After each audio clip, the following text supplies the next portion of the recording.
गर्मियाँ आते ही एक प्लांट जो अक्सर सूख जाता है वो है स्पाइडर प्लांट। अगर इसके टिप ब्राउन हो रहे हैं या पत्तियाँ सिकुड़ रही हैं तो इसके 3 कारण हो सकते हैं। तेज धूप, पानी की कमी, बहुत ज़्यादा गर्मी।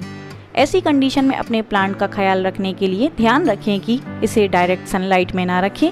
मॉर्निंग में अच्छे से पानी दें जो जड़ों तक पहुंच जाए। साथ ही इसके पप्स को भी शॉवर करें।